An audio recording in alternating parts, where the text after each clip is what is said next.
तो इस बड़ी खबर पर हमारी नजर रहेगी, लेकिन अब करेंगे राजकाज की बातें जो कि आपके सरोकार से जुड़ी हुई। इसकी जानकारी आपको दे देते हैं। बीजेपी ने साल 2024 के लिए अभी से मिशन 350 लॉन्च कर दिया है और इसके लिए तैयारियां भी शुरू हो चुकी है। पहले चरण में 9 राज्यों में होने वाले चुनाव को इस मिशन के ट्रेलर के तौर पर देखा जा रहा है।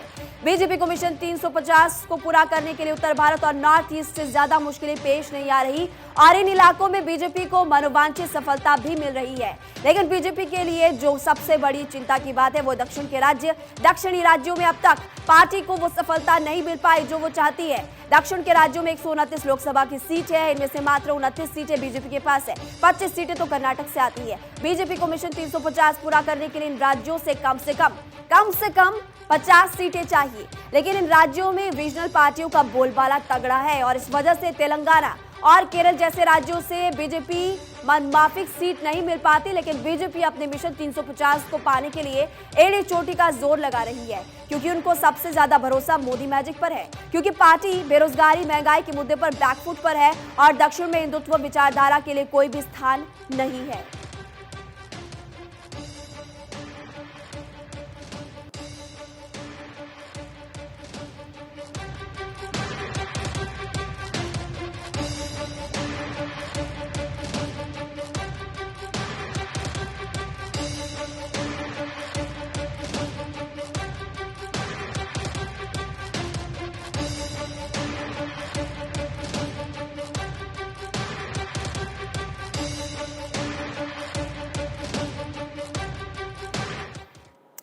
पंजाब में राज्यपाल और सीएम मान में ठनी हुई है। ताजे मामले में आपको बता दें कि राज्यपाल ने पत्र लिखकर सीएम भगवत मान से कई मुद्दों को लेकर जवाब मांगा।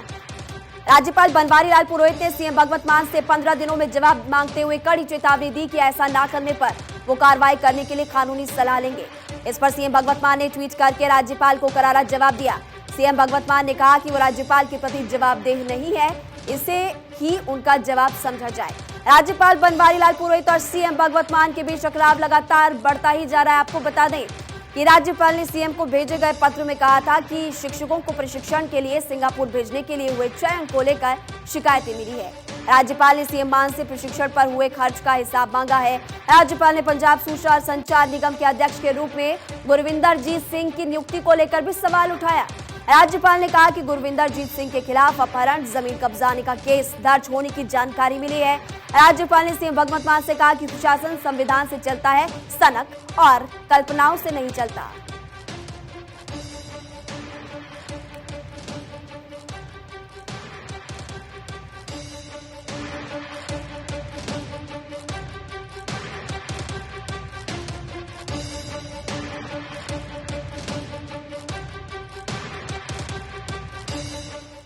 उधर सुप्रीम कोर्ट ने जम्मू कश्मीर में विधानसभा सीटों के परिसीमन को चुनौती देने वाली याचिकाओं को खारिज किया। इस पर पॉलिटिक्स शुरू हो गई। पीडीपी के अध्यक्ष महबूबा मुफ्ती ने कहा कि हमने परिसीमन आयोग को शुरू में ही खारिज कर दिया था, हमें इससे कोई फर्क नहीं पड़ता कि क्या फैसला आया है। उन्होंने कहा कि पुनर्गठन अधिनियम को चुनौती देने वाली याचिका लंबित है। अनुच्छेद 370 को निरस्त करने के खिलाफ याचिका उच्चतम न्यायालय में लंबित है। अगर ये सब लंबित है, सुप्रीम कोर्ट कैसे इस याचिका पर फैसला सुना सकता है। वहीं नेशनल कॉन्फ्रेंस ने कहा कि जम्मू कश्मीर में परिसीमन प्रक्रिया को चुनौती देने वाली याचिका को सुप्रीम कोर्ट के खारिज करने से वो निराश नहीं है, बल्कि केंद्र की ओर से अनुच्छेद 370 को निरस्त करने को चुनौती देने वाली याचिकाओं में जीत को लेकर पूरी तरह से आश्वस्त है।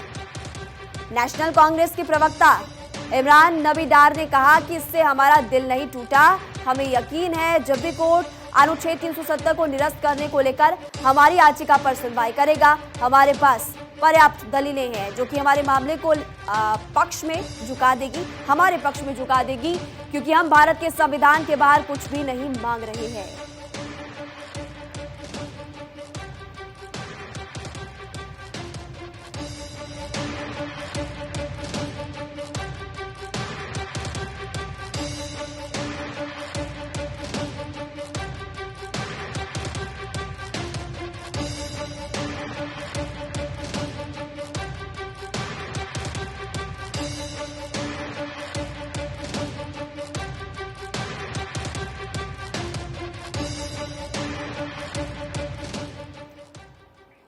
और कल जिम को लेकर सरकार सुप्रीम कोर्ट के बीच तनातनी और नसीहतबाजी का दौर जारी है।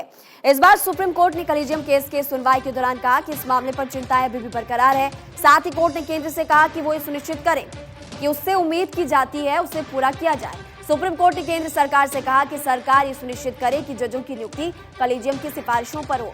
यहाँ हम आपको बता दें कि केंद्र सरकार के खिलाफ एडवोकेट्स एसोसिएशन ऑफ बेंगलुरु ने याचिका दायर की थी। पिछले मौके पर कोर्ट ने कॉलेजियम द्वारा प्रस्तावित हाईकोर्ट के जजों के तबादलों को अधिसूचित नहीं करने पर केंद्र से नाराजगी जताई थी।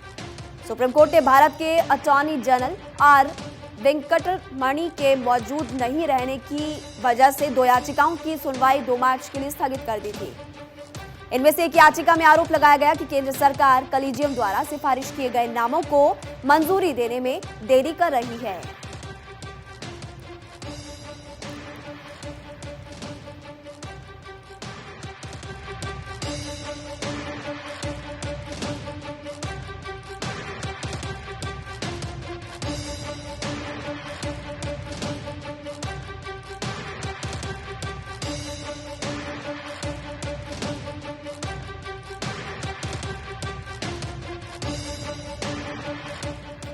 अब खबर पुणे से आपको बता दें, पुणे में भगोड़े हीरा कारोबारी नीरव मोदी की करीब 18 करोड़ रुपए की 2 संपत्तियों को कोई खरीदार नहीं मिल पा रहा।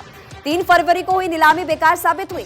अब कर्ज वसूली ट्रिब्यूनल मुंबई के एक अधिकारी आशु कुमार ने नीरव मोदी और बाकी लोगों के स्वामित्व वाले 2 फ्लैटों की कम दर पर फिर से नीलामी का आदेश दिया है। इन संपत्तियों की ई नीलामी को 20 मार्च 2023 तक लगभग 11,777 करोड़ रुपए के बकाये का एक हिस्सा वसूल करने का एक और प्रयास माना जा रहा है।